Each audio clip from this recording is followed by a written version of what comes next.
নমস্কার বন্ধুরা, আজকে শুক্লা রান্নাঘরে চিলি পটেটো হবে। এর জন্যে আমি আলুগুলোকে কেটে নিচ্ছি এইভাবে ডুমো ডুমো করে। আলুগুলোকে একটু আমি ভাপিয়ে নেব নুন দিয়ে। আমি ভাপানোর জন্যে গ্যাস জ্বেলে দিয়েছি, চাপিয়ে দিয়েছি। এর মধ্যে দিয়ে দিচ্ছি অল্প একটু নুন। আমার আলুগুলো ভাপানো হয়ে গেছে, আমি পুরো ভাপাইনি, 50%-এর মতো ভাপিয়ে নিয়েছি। আর এই আলুগুলোর সাথে আমি একটু চাল গুঁড়ো দিয়ে দিচ্ছি। এইভাবে করলে খুব মুচমুচে হবে। এই চাল গুঁড়োগুলো আলুটার সাথে ভালো করে মাখিয়ে নেব।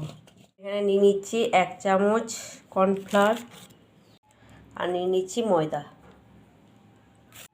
দিয়ে দিচ্ছি পরিমাণ মতো নুন, একটু গোলমরিচের গুঁড়ো আর আদা আর রসুন বাটা দিয়ে দিচ্ছি। একটু অল্প অল্প জল দিয়ে আমি একটু থকথকে ব্যাটার করে নেব। ব্যাটারটা তৈরি করে নিলাম যাতে একটু এইভাবে লেগে থাকে, তাহলে আলুর গায়ে ভালো করে কোটিংটা লাগবে। কড়াই চাপিয়ে দিয়েছি, কড়াইয়ের মধ্যে তেল দিয়ে দিচ্ছি। তেল গরম হয়ে গেছে। একটা একটা করে আলুর গায়ে কোটিং করে আমি ভেজে নেব আলুগুলো।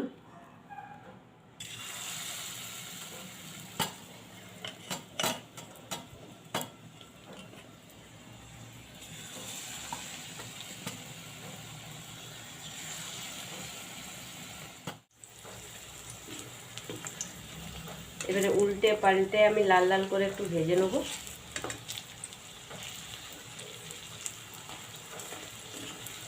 আমার উল্টে পাল্টে লাল লাল করে ভাজা হয়ে গেছে। এবারে আমি তুলে নেব আর বাকিগুলো সব এইভাবেই ভেজে নেব।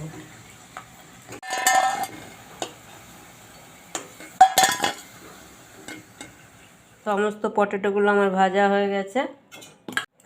রসুন কুচনো দিয়ে দিচ্ছি, আদা কুচনো দিয়ে দিচ্ছি, লঙ্কা কুচনো দিয়ে দিচ্ছি, কাঁচা পাকা মিলিয়ে।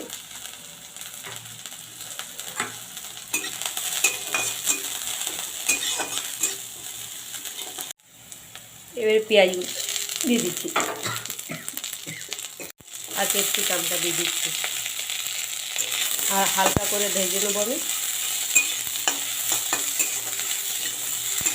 আমি 1 চামচ দিয়ে দিচ্ছি টমেটো সস আর হাফ চামচ দিয়ে দিচ্ছি সয়া সস আর দিয়ে দিচ্ছি হাফ চামচ চিলি সস আর দিয়ে দিচ্ছি গোলমরিচের গুঁড়ো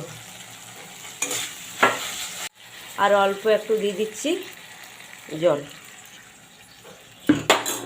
আর দিয়ে দিচ্ছি পটেটো ভাজাগুলো দিয়ে ভালো করে আমি সব মিশিয়ে দিচ্ছি। আপনারা যদি গ্রেভি করতে চান তাহলে জলটা একটু দিবেন, তারপরে কর্নফ্লাওয়ারগুলো একটু জলে গুলে দিয়ে দেবেন, তাহলে গ্রেভিটা মোটা হয়ে যাবে। তবে আমি শুকনো শুকনো করবো।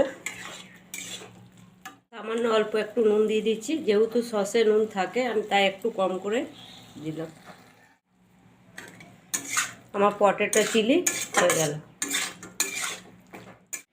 পটেটো চিলি রেসিপিটা আপনাদের কেমন লাগলো অবশ্যই জানাবেন। যদি ভালো লাগে লাইক শেয়ার সাবস্ক্রাইব করবেন আর এইভাবে বাড়িতে বানিয়ে খাবেন। ছোট থেকে বড় আলু সবাই পছন্দ, আর এইভাবে যদি পটেটো চিলি বানানো হয় তাহলে তো আরও পছন্দেরই হবে।